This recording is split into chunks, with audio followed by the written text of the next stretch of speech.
इंसान है कि कहते हैं मेरे पास पैसा आए तो मैं कुछ करूं, और पैसा है कि कहते हैं अरे इंसान तू कुछ कर तो सही तभी मैं तेरे पास आऊं। नमस्कार, मैं অনিমেষ হাজৰিকা আৰু আজি আমাৰ আলোচনা পইচাৰ ওপৰত। যিদৰে সূৰ্য পূবফালে উদয় হয়, বাচ্চা মাকৰ কোখৰ পৰাই জন্ম লয়, ঠিক একেদৰে এইটো ইমানেই সত্য যে যদি পইচাক ভালদৰে বুজা নাযায়, ইয়াক ভালদৰে ৰখা নহয়, তেনেহ'লে ই বহুত বেছি দুখ দিয়ে। তো তেনেহ'লে এই পইচাকে বুজিবলৈ আৰু ইয়াক ভালদৰে সম্ভালি ৰখাৰ কলাৰ বিষয়ে আজি আলোচনা কৰিম। অৰ্থাৎ আজি আমি কথা পাতিম ৰবাৰ্ট টি কিয়সাকিৰ কিতাপ ৰিচ ডেড পুৰ ডেডৰ বিষয়ে। এইখন কিতাপৰ আৰম্ভণিতে মই আৰু কিবা কওঁ তাৰ আগতে ডক্টৰ এড কোকেনৰ এটা কথা মোৰ মনলৈ আহিছে। তেওঁ লিখিছে যে रिच डैड पुअर डैड अमेरिकी शॉर्टकट नहीं बताते, ये सिखाते हैं कि आप अपने पैसे की समझ कैसे विकसित करें, किस तरह अपने पैसे की जिम्मेदारी निभाए और उसके बाद किस तरह से आप अमीर बने। अर्थात रिच डैड पुअर डैडे आमाक धनी होৱাৰ शॉर्टकाटर বিষয়ে নকয়, ই আমাক শিকায় যে আপুনি কেনেদৰে পইচাৰ বিষয়ে আপোনাৰ যি ধাৰণা তাক ডেভেলপ কৰিব, কেনেদৰে আপোনাৰ পইচাৰ প্ৰতি থকা দায়িত্ব পূৰণ কৰিব আৰু তাৰ পিছত কিদৰে আপুনি ধনী হ'ব পাৰি। বন্ধুসকল, যেতিয়া দায়িত্বৰ কথা ওলায় তেতিয়া সেইজন মানুহৰ কথা আমাৰ মনলৈ আহে যিজনে জীৱনত যিমানে আঘাত নাপাওক কিয় বা যিমানে দুখী নাথাকক কিয় আমাৰ ভাগৰ দুখখিনি তেওঁ নিজে লৈ লয় আৰু তেওঁৰ ভাগৰ সুখখিনি আমাক বিলাই দিয়ে। देवता जेब खाली हो फिर भी मैंने उन्हें माना करते नहीं देखा, जेब खाली हो फिर भी मैंने उन्हें माना करते नहीं देखा, अरे मैंने अपने पिता से ज्यादा अमीर इस दुनिया में कोई इंसान नहीं देखा।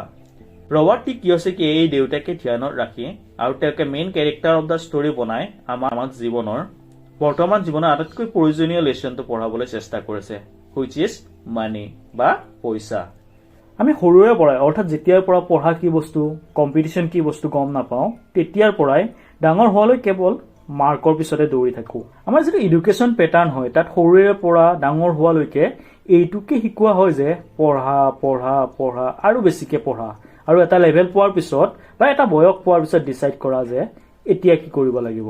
ৰবাৰ্ট টি কিয়সাকিয়ে এই কথাটোকে অতি সুন্দৰকৈ এড্ৰেছ কৰি কৈছে যে আমাক সৰুৰে পৰাই ক্লাছত পইচাৰ বিষয়ে এটা ছাবজেক্টৰ দৰে পঢ়াব লাগে, কিয়নো যদি আজিৰ সময়ত পঢ়াৰ মতলব বা জীৱনত সফল হোৱাৰ মতলব বেছি পইচা উপাৰ্জন কৰাৰ পৰাই হয়, তেনেহলে এই পইচাক ভালদৰে মেনেজ কৰাৰ গুণ আমাক সৰুৰ পৰাই দিয়া নাযাওক কিয় আমাৰ স্কুল 6 পৰা 8 ঘণ্টাৰ হয় আৰু বাকী সময়খিনি আমাৰ কি হয় ঘৰতে পাৰ হয়। তেনেহলে যদি স্কুলতে হওক বা ঘৰতে হওক ল'ৰা ছোৱালীক সৰুৰে পৰাই পইচাৰ এহমিয়ত, ইয়াৰ ইম্পৰ্টেঞ্চ আৰু ইয়াৰ মেনেজমেণ্টৰ বিষয়ে যদি পঢ়োৱা যায় তেনেহলে মোৰ মতে তাত কোনো ধৰণৰ ভুল নহয়। আৰু মোৰ এনেকুৱা লাগিছে যে এইটো কথা কৰবাত নহয় কৰবাত মিছিং আছিল, হয়তো বহুত বছৰৰ পৰা এইটো চেষ্টা চলি আছিল যে ইয়াক আৰম্ভ কৰা যাওক, ইয়াক বুজোৱা যাওক, ইয়াৰ ওপৰত বহুত চিনেমাও বনিছে, তথাপিও আজিও আমি মাৰ্কছ আৰু মাৰ্কছৰ পিছতে দৌৰি থাকো। যদি আমি পইচাক ভালদৰে মেনেজ কৰাৰ কলা শিকি যাব পাৰো, যদি আমাৰ পইচাৰ প্ৰতি থকা ধাৰণা ডেভেলপ হৈ যায়, তেনেহলে মোৰ এনেকুৱা লাগে যে যেতিয়া আজিকালি ল'ৰা ছোৱালীবোৰ গৈ ডাঙৰ হ'ব তেতিয়া সিহঁতবোৰ সুখী হ'ব পাৰিব। মানুহক কমপ্লিট কৰিবৰ বাবে তেওঁৰ পৰিয়াল, তেওঁৰ আপোনবোৰ, তেওঁৰ বন্ধু, তেওঁৰ ৰেহেন চেহেন এই সকলোৰে বহুত জৰুৰী হয়।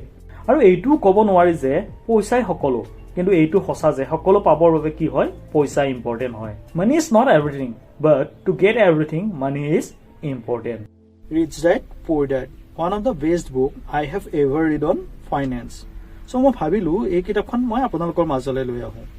যদি কিতাপখন সম্পূৰ্ণভাৱে শুনিব বিচাৰে তেনেহলে আপোনালোকে মোক কমেণ্ট কৰি জনাওক, আৰু যদি ভিডিঅ'টো ভাল পাইছে তেনেহলে ভিডিঅ'টো লাইক আৰু শ্বেয়াৰ কৰিবলৈ নাপাহৰিব, আৰু এনেকুৱা ধৰণৰ ভেলুৱেবল কণ্টেণ্টবোৰ পাই থাকিবলৈ চেনেলটো ছাবস্ক্ৰাইব কৰি দিব।